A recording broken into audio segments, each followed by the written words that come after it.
In Durham, an HVAC business owner established his operation as a limited liability company. He hired 2 full-time helpers and managed the daily operations, operating under the assumption that his LLC structure shielded his personal assets. During a routine commercial installation, a rigging strap slipped. A heavy industrial metal unit dropped, crushing the owner's leg against the concrete floor. The emergency surgery, extended hospital stay, and initial physical therapy generated $40,000 in medical bills within the first week. He submitted the invoices to his personal health insurance provider. The carrier reviewed the incident report and immediately stamped the $40,000 claim as denied. He then turned to the state workers' compensation system to cover the occupational injury. Because his LLC had never purchased a policy, there was no carrier to process the claim. Without coverage, the $40,000 liability fell directly onto the owner. The immediate financial strain rendered the HVAC business insolvent, forcing its permanent closure and leaving both helpers unemployed. This collapse is a direct result of North Carolina's default workers' compensation statutes. The state automatically excludes LLC member owners from coverage, creating a total legal void that leaves them unprotected when injured on the job. The owner believed that by legally opting out of a policy, he was utilizing a smart business strategy to save thousands of dollars in annual premiums. He had actually stripped away his only financial safety net. Neither the health insurance provider nor the state acted aggressively. They simply applied the strict statutory and contractual language that governs commercial operations. The $40,000 debt and subsequent bankruptcy were the mathematical results of a severe oversight. The owner confused a state workers' compensation exemption with a comprehensive coverage strategy. The North Carolina Workers' Compensation Act requires any business with 3 or more employees to carry an active workers' compensation policy. The state statute provides a specific carve-out regarding how that headcount is tallied. By default, LLC members are not considered employees. We can see how this formula applied to the Durham HVAC contractor. The business consisted of 2 hired helpers and 1 managing member owner. When the Industrial Commission calculates the mandated threshold, the statutory exclusion takes effect. The member owner is legally removed from the equation. This leaves the final statutory employee count at exactly 2.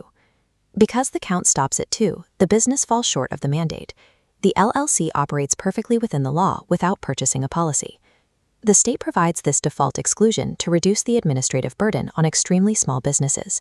It is an organizational classification, not a liability shield. The arithmetic that keeps the LLC compliant without paying premiums operates identically when a workplace injury occurs. Because the owner is legally excluded from the headcount, he is also entirely excluded from receiving any medical or financial benefits. LLC owners often operate under the assumption that if they are exempt from workers' compensation, their standard health insurance will absorb any workplace injuries. That assumption ignores standard underwriting practices. Almost every private health insurance policy contains a specific exclusion clause regarding occupational hazards. This document shows a standard health insurance contract. The highlighted paragraph explicitly denies coverage for any injury occurring in the course and scope of employment. When an adjuster reviews a medical claim, they do not check whether the patient was legally exempt from carrying workers' compensation. The denial is triggered by a single factual reality. The injury happened while the patient was performing work for a commercial enterprise. When the state excludes you from workers' compensation and the private carrier denies your occupational claim, you become entirely self-insured. Operating self-insured means you pay every surgical invoice, emergency transport, and physical therapy bill directly from personal savings. It also leaves you with no mechanism for income replacement while recovering. Relying on the state's LLC exemption forces a direct conflict with health insurance contract law. When an injury occurs on the job, the owner guarantees they will bear the full financial cost alone. The financial exposure multiplies rapidly when an LLC utilizes outside labor. Relying on the exemption while hiring independent contractors introduces a hidden, highly volatile liability. The North Carolina Industrial Commission applies a strict test to subcontractors. If a contractor lacks their own active workers' compensation policy and depends on your LLC for income, the state legally reclassifies them as your employee. We can apply this rule to our baseline model.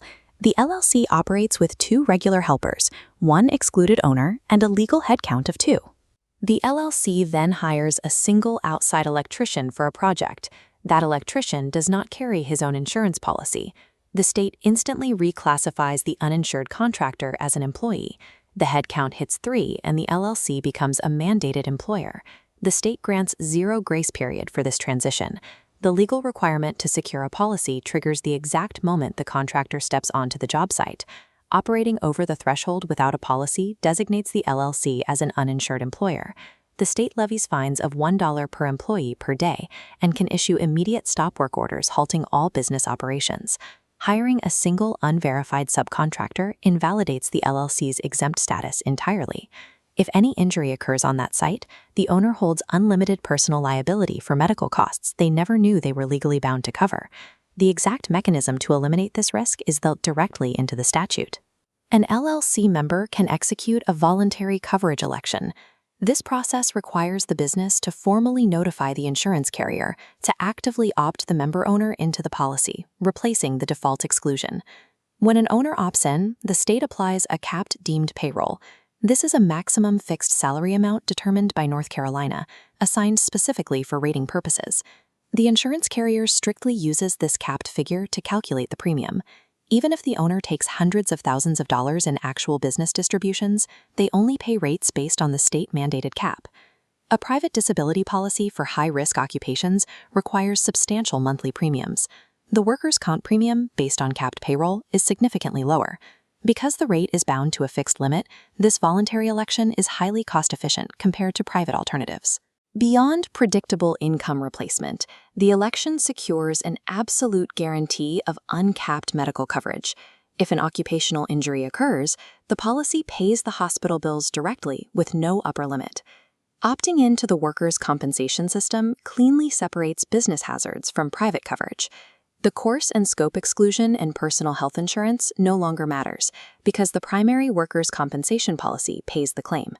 To maintain this protection, the business must neutralize the headcount trap. Employers must obtain active, verified certificates of insurance from every independent contractor before allowing them to begin work. Before the next policy renewal, employers and agents should calculate the exact premium cost of the capped payroll election and weigh it directly against the price of private disability coverage.